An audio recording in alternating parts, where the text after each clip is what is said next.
নমস্কার বন্ধুরা, আমি টুম্পাস কিচেনে আপনাদের সবাইকে স্বাগত। আজকে আমি আপনাদের সাথে শেয়ার করতে চলেছি একাদশীর দিনের বিশেষ নিরামিষ পেঁপে আলুর তরকারির রেসিপি। চলুন দেখে নেওয়া যাক।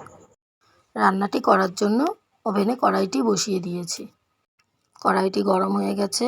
এখন এর ভিতরে আমি ঘি দিয়ে দেব। আমি এখানে 3 টেবিল চামচ ঘি ব্যবহার করেছি। আমি এই সম্পূর্ণ রান্নাটি ঘি দিয়েই করছি। আপনারা চাইলে সাদা তেল দিয়েও করতে পারেন। দেখো, ঘিটা গরম হয়ে গেছে। এখন আমি এখানে দিয়ে দেব আগে থেকে কেটে রাখা আলু। দেখো, এখানে আমি ছোট ছোট সাইজের আলু ডুমো ডুমো করে কেটে নিয়েছি। এখন এই আলুগুলোকে ঘিয়ের মধ্যে সামান্য একটু নাড়াচাড়া করে নেব।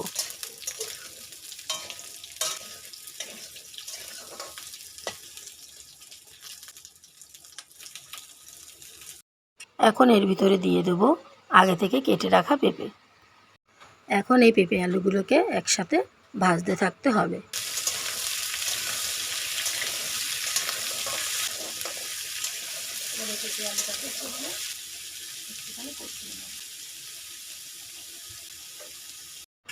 এখন এর ভিতরে দিয়ে দেব পরিমাণ মতন লবণ।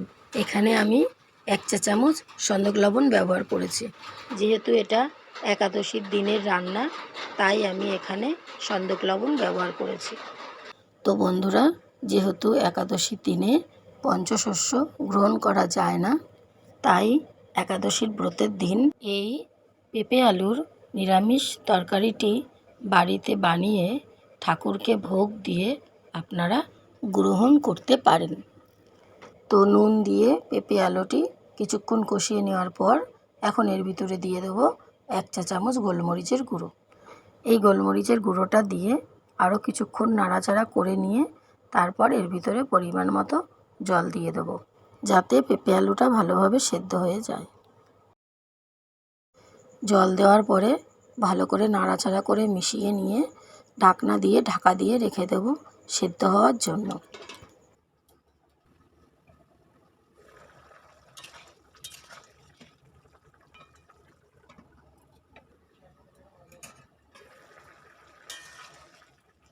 তো দেখো বন্ধুরা, পেঁপে আলুগুলো অনেকটাই সেদ্ধ হয়ে এসেছে।